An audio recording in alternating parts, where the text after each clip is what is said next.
Hi everyone, welcome back to the TraderLion channel. This is Richard and Ross, and today we have another video as a part of our America's Greatest Opportunities series where we go through the model book stocks going back all the way back to the 1800s. And today we're going to be talking about ISRG, or Intuitive Surgical, which designed the first kind of advanced surgical system, as you can see from this paragraph right here. So basically, they obviously had that new factor with their Da Vinci robot, which basically allowed surgeons to do procedures more safely, faster, and decreased the healing time for patients to recover. So definitely a very interesting company, and that success and obviously the earnings growth down here, you can see triple-digit growth. That earnings growth translated easily over to the stock's price appreciating from about $17 a share in September of 2004 all the way up to 140, 150 in December of 2005. So exactly the type of move that we want to be a part of. And Ross, I'll hand it over to you, and we'll talk through this weekly chart and analyze basically the best points to get in, the winning characteristics, all of that. Absolutely.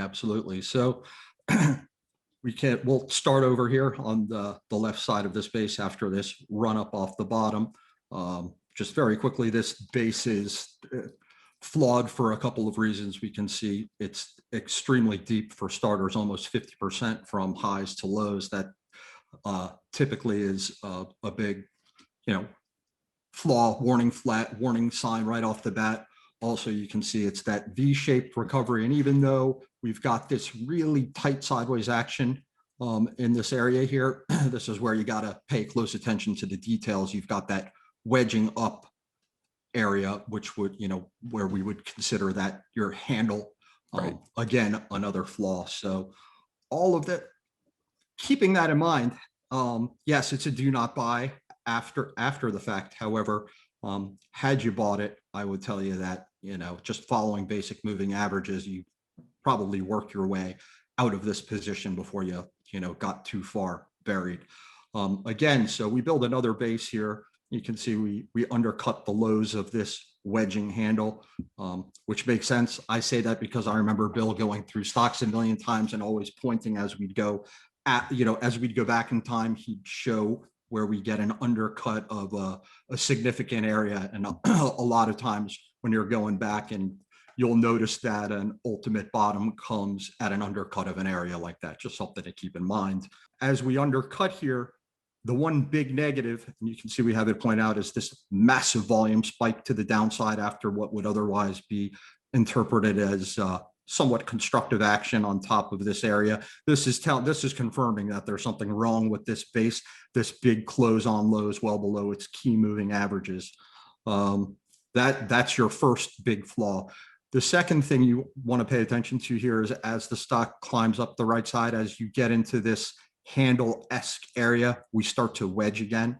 So it's not surprising that this breakout once again ultimately fails. And here's what I'm not pointing out. That's probably the most important thing here is notice our relative strength line. You want to see a stock, the relative strength line at least confirm its breakout to new highs. You'll notice here the relative strength line lags and doesn't confirm this new high over here. And here it's even worse. We've got the relative strength line and an even worse position. We've got lower highs, I guess, at this point, as we attempt to break out again here. So we've got two flawed bases. The relative strength is not quite there. And so these breakouts ultimately, and you can see this stalling action here is letting you know it's not healthy, and we start to drift back underneath those key moving averages. The beautiful thing about this is, let's say you're a shorter term trader and did try to wiggle your way in here. You've got plenty of time to either make a little money or get away with, very small losses, if any. So as we move along here, the stock again we'll see we start to tighten up in and around that 10-week line or 50-day moving average. We get a big push up, and this is what we'll often refer to as a declining tops line. That would often, so in this particular case, you can see here we've got buy. As we push up through that line, we've got further constructive action here, 3 weeks tight, right up around, and it's no surprise that if you were to, draw a line somewhere close to, you're also holding those prior highs or that prior resistance, not to mention, all of that stalling action. So volume picks up in a big way as you push through here, and you're off to the races from there. If you caught this one even a little bit late, even if you had missed this first declining tops line breakout and didn't catch it till it went through its ultimate high, which is, may have been a blessing, because this may not look too scary, but when we go back and look at this on a daily chart, not the easiest thing to sit with. But again, the beautiful part about this stock is it's giving you plenty of chance to get away if you bought in early. And here, even if you didn't catch this is an early, what I would consider an early buy point. It's not your textbook pivot. This is much more so your textbook pivot. And so again, if you bought here, whether you bought here or here, you're off to the races. And even with this shakeout, which was a tough one, and we'll look at in detail on the daily chart, you never on a closing basis, you never go underwater. And I'll just add, Ross, that I think it's really important here on that first cup breakout where we actually want to be interested in the stock. The RS line is confirming, because it's a RS line new high before price. The most important thing I forgot to mention again, and yes, that relative strength new high before price is my favorite. Yeah, it really is. That is my favorite thing to see. Not in and of itself, because but if it's a stock that I consider a big leader and has all of the other things in place, that relative strength line new highs ahead of price is like, that's platinum and diamonds to me. So just to summarize, going into this breakout and even this first retest of the 10-week, you have the story if you're paying attention. You can go back down here. You can look at the earnings, triple-digit earnings growth. We're building this list of winning characteristics that adds to our conviction. And then when you see the RS line making a new high, as the S&P 500 is making lows, as O'Neill notes here, that's a clear signal that you should be watching the stock very closely and trying to work your way in, because this has kind of all the kind of blueprints of a potential big winner.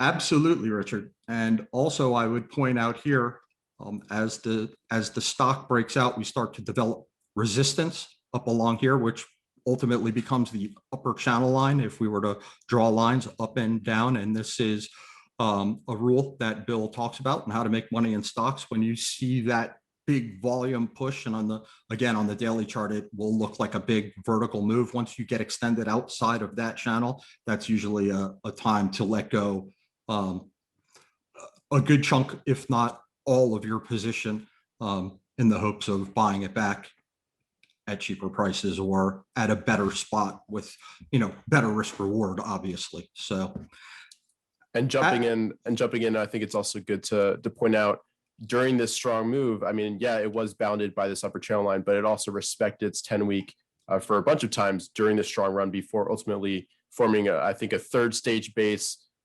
which does ultimately fail, and it undercuts and then resets for another strong move up towards December 2005.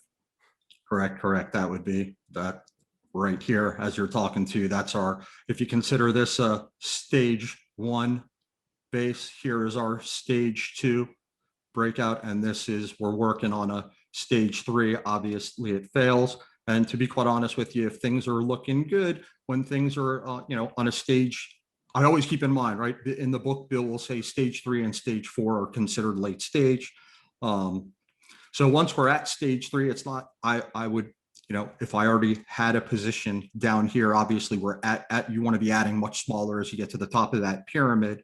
And again, it gives you plenty of time. At this point, you've got to be very specific. So now you've got if this is an add-on to a core position, you need to keep a separate sell stop, especially because we're already way up there. You don't want to screw up your the average on your core, especially if you plan on hanging on to that for any longer term using your 40-week line or 200-day moving average to hold on to a piece of that position, which is an absolutely fine strategy and ultimately something you'll have to learn to do if you want to hang on to a stock for, let's say 3 or 4 solid earnings reports with cushion underneath you. So regardless here of how you did it, once again, it gives you that same, you've got plenty of time to sell that. Oftentimes, once I'm up here, I've picked up a great sell rule from Ray. If I'm profitable on it and I know we're getting a little bit long in the tooth and I've already got a big position and I'm worried about screwing up my average price, my plan will be to take profits once let's say I'm up 4 or 5%. Once I'm back down to 1%, it looks like we're headed lower, I walk away. And sometimes if things are moving really quickly, my 1% turns into a small loss before I'm done, depending on how quick I am to sell or catch it, that sort of thing.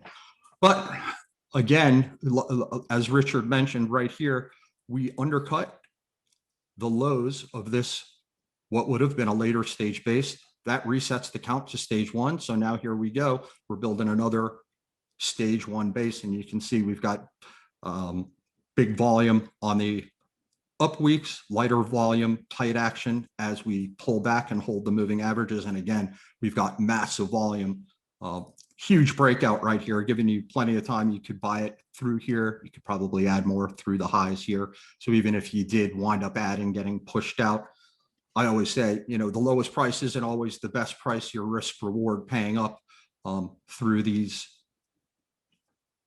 inflection points obviously pays off, because you can see how much, from this breakout, you're talking another triple from that point with just a brief shakeout below the 50-day here. Yeah, I think it's good to mention here that this strong move up on even greater volume, if you look down here, also lines up with a fall through day on the S&P 500. So it's always cool to see the leading stocks continue to lead and outperform after forming another good stage one base. Absolutely. And, I don't really have that much more to add, around here. Now we're, so this is a stage two base, but I always like to also keep in mind, we're looking at a stock that started off in the teens that's now at 70, and there's probably a lot more, it's a lot more obvious now at this point. Right. So I'll never hesitate to add if it's just a matter of managing risk. When I've got what I feel like is a big winner that's working, as long as you're managing your risk at a tight, logical spot, there's no problem with so, and from one point of view, I like to keep in mind that we're already looking at a huge move here. And even though, yes, we did reset, and technically this is a stage two base, at the end of the day, we've still had a huge move, and I'm going to be careful when I see it shaking below its 50-day, even if, again, and this one would cost you, this would be a much bigger shakeout to get shaken out down here and buy back through this inflection point. However, it saves you a lot of heartache, and you can still get the rest of this move here. And again, I would say, we see the stock doesn't necessarily respect its 50-day. So at this point, now that we've got almost a tenfold move in the stock and we're breaking below this moving average, volume is huge as we're breaking down here on this second week. So and I'm sure as we look on the daily, we'll find a few reasons not to be in this, not to be in too many more shares of the stock at this point. Absolutely. And yeah, even if you miss this powerful move, you still had quite a ride from this first stage one base, or even if you bought on this huge earnings gap up, yeah, certainly a great stock to be in. And once again, I just want to reaffirm, look at these earnings numbers down here. This is exactly what you want to see when you're trying to find big winners. The biggest winners are going to have the strongest estimates, quarterly earnings, and this one definitely had the quarterly earnings, triple digit, basically. I don't know how many quarters in a row here, but that's what fueled this very strong price uptrend. So yeah, I think, Ross, we'll head over to MarketSmith now and really go on a daily and talk more position management and how you would deal with your position using short-term moving averages. Okay. So here we are looking at ISRG on MarketSmith on its weekly chart, where we can look further back in time.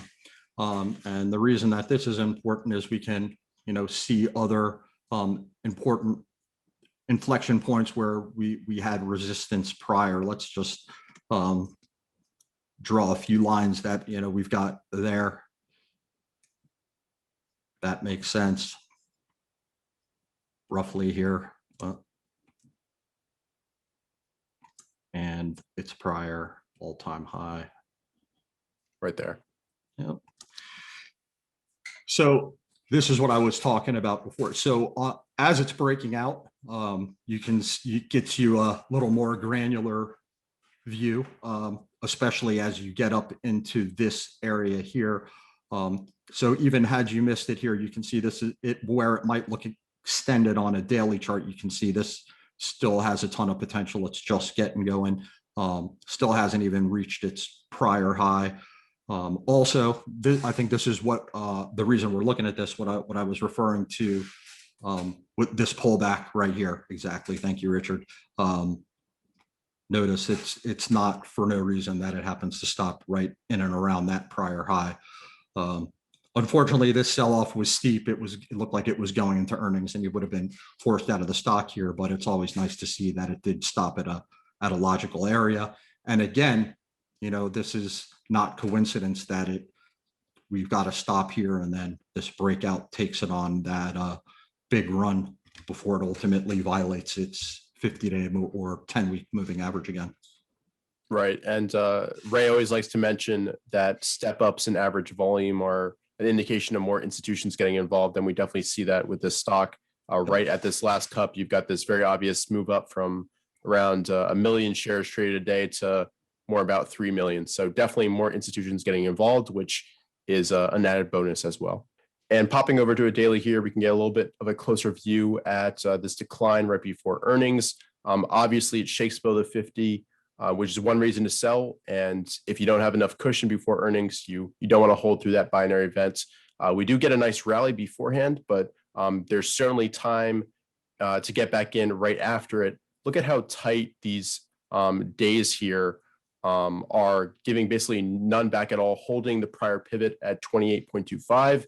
Then it just kind of stair steps higher, holds the 23 EMA, which is this green line here, once, twice, 3 times before finally breaking through it here, which if you're a short-term trader and that's the kind of key moving average that you're using, would be basically one reason to sell a little bit of stock. You don't have to sell your whole position, especially if you bought at that earnings gap up. And ultimately, it holds the 50 a few times here, tries to break out of this later stage base, which acts well that first day, but then you can see it kind of declines back to 23 EMA, fails that breakout, which is one sort of warning sign. And we've seen that a bunch in former leaders. They break out, pull back immediately, and then unfortunately experience further weakness, which would definitely for me be a sign to get out of my position if I started at the earnings gap up. But ultimately, as we saw from the weekly chart, this resets, forms another stage one, and ultimately has a nice run and chance to get back in before ultimately topping around 150. So Ross, why don't we move forward a little bit and we can talk through the kind of later stage of the stock. And now moving forward, we've got this failed breakout from that stationary base, then it undercuts and resets here and has a little bit of a volatility contraction pattern, ultimately setting up before once again a strong earnings gap up and follow through the next day on very high volume. And then once again, very little give back, even if you kind of consider that this huge range from the close to that high is kind of the bar's range. You're not giving back much at all. Forms a double bottom base, another earnings gap up, and then it just kind of keeps stepping higher above that key moving average, finds support, and then once again closes below it. Probably not a reason to sell here. It's barely a close below it, especially if you got some nice cushion. But then this bar, that's an expectation breaker, right, Ross? That would absolutely. Yeah. I'm not. Yes, I mean, when all of a sudden you're gapping down on all that volume, there's a problem. Right. Especially now you're breaking straight through moving averages with you're not stopping. So there's something's fundamentally changed. Institutions have decided it went from nice and tight, and then all of a sudden we're getting big wide ranges, gapping down through moving averages on big volume, closing on lows. There's not worth sitting to find out, especially once you've gone from 17 to 140. Exactly. And I think O'Neill mentioned in the document that we're making new highs on low volume. There's no real sustained interest. Right. And then obviously we get that quick break of all those key moving averages. And ultimately, sorry, I didn't mean it. So yeah, that's a big stalling day right there. You got the new highs on light volume, and then volume picks up considerably on the way lower. So definitely. I didn't mean to overrun you, but yes, that's spot on. Oh, awesome. And then you've obviously got a quick pullback from 140 down to 100. No need to sit through that, even if you're selling on a couple of different breaks of different moving averages, the 23, then the 50, then the 65. You got a nice run from that first stage base, or even if you bought it here at around 50, that's easily a double and a half or something close to that. All right, I think that's a great place to leave ISRG. Definitely a great example of a new product, the Da Vinci surgical system, contributing to earnings, and in turn, those earnings contributing to very strong price action and a run from 17 to basically 139.50 here in just a matter of a few months. So thanks so much for tuning in. If you did enjoy, please go ahead and leave a like down below. Subscribe if you're new to the TraderLion channel, and we'll see you guys in future videos.